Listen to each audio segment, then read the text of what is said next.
Some mistakes cost nothing, others change lives forever.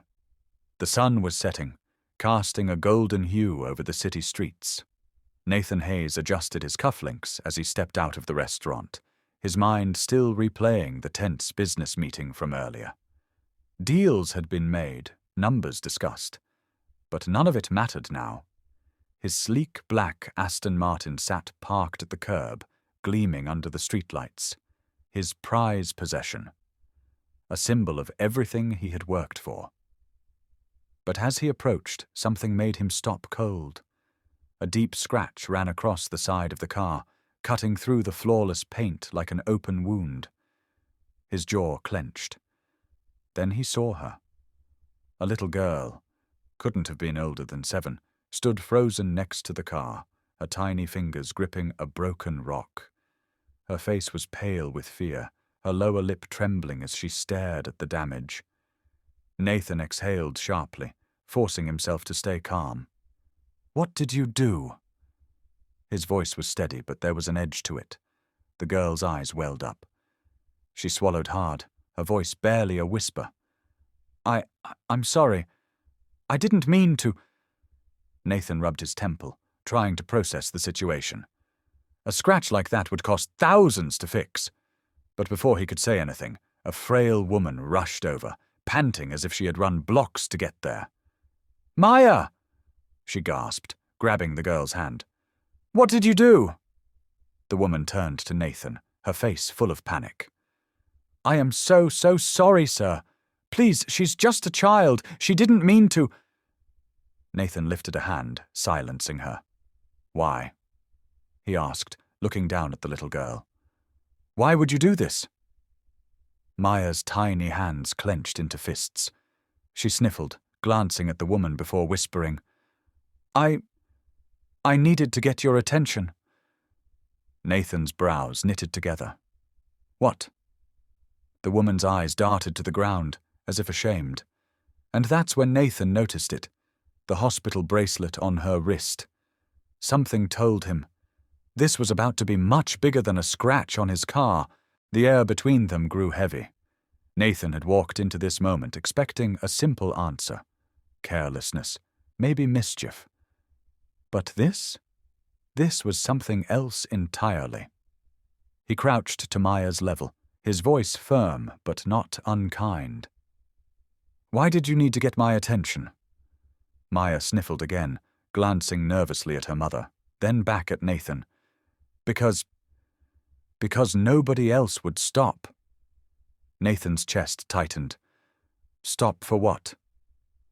Maya's mother clutched her own wrist, her fingers brushing against the hospital band as if she wanted to hide it. Her shoulders sagged, and when she finally spoke, her voice was barely more than a whisper. "I lost my job months ago. My husband—" She paused, steadying herself. "He passed away last year. I've been doing everything I can, but my daughter is sick." Her breath trembled. "She needs surgery. I've tried every charity, every program, but we don't have insurance. No one will help us." Nathan felt a weight settle in his chest. He knew desperation when he saw it, the kind that made people do things they'd never dream of. Maya wiped her nose on her sleeve. "I saw your car and thought, maybe if someone rich like you got mad, you'd at least listen." Silence. Nathan glanced at the scratch again. Just hours ago, he had closed a business deal worth millions. The cost of fixing his car wouldn't even make a dent in his wealth. But for this little girl, one desperate act was all she had left. He let out a slow breath, then stood, pulling his wallet from his pocket. The mother tensed, probably expecting him to demand money for the damage. Instead, Nathan pulled out a business card.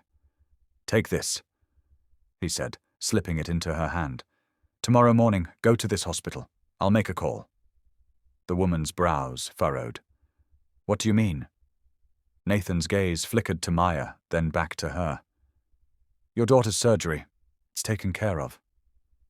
The woman gasped, her hands flying to her mouth. Maya's eyes widened, disbelief written all over her tiny face. But why? The mother stammered, her voice cracking. You don't even know us? Nathan looked at Maya, the little girl who had scratched his car, not to steal from him, not to cause trouble, but because she had no other choice. His voice was softer this time. Because sometimes, the things that matter aren't the ones we can fix with money. Maya burst into tears, but this time, they weren't from fear. They were from something she had almost lost completely. Hope. Maya's mother clutched the business card as if it were a lifeline, her fingers trembling. I don't know how to thank you, she whispered, tears brimming in her eyes. Nathan exhaled, rubbing the back of his neck. Just take care of her. His voice was quieter now, almost distant. Maya wiped her face, looking up at him with wide, innocent eyes. You're not mad at me? Nathan glanced at the scratch again, a deep cut into the paint, something that would have normally enraged him.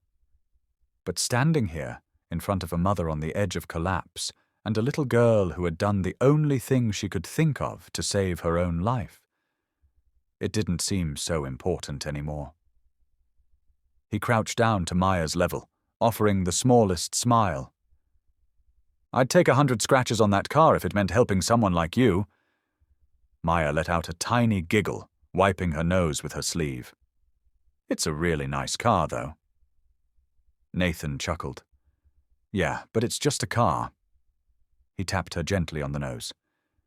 You're worth way more than that. Maya's mother sobbed quietly, holding her daughter close. Nathan felt a strange lump in his throat. An unfamiliar emotion, something deeper than just sympathy. Tomorrow, he reminded them, standing up again. Be at the hospital first thing. The mother nodded frantically. We will. I promise. Nathan pulled out his phone, already dialing. I'll set everything up. He turned to walk away, but just as he reached his car, Maya's tiny voice stopped him. Mr. Nathan? He turned. Maya hesitated, then smiled, her eyes shining despite the dried tears on her cheeks. When I grow up, I want to be rich like you. Nathan raised an eyebrow. Yeah? Gonna buy a big car, too? She shook her head, her answer simple. Number, I want to help people like you do. Nathan stood there, frozen for a moment. Out of all the things she could have said, that was the last thing he expected. Something inside him shifted. With a small nod, he climbed into his car, the scratch still there, still ugly. But now, it meant something. A reminder that some things in life were worth more than wealth. As he drove away, he realized something. For the first time in years, he didn't feel like just a rich man. He felt like a good one. Sometimes the things we think matter most, money, success, perfection, mean nothing in the face of kindness. The real question is, will we recognize it before it's too late?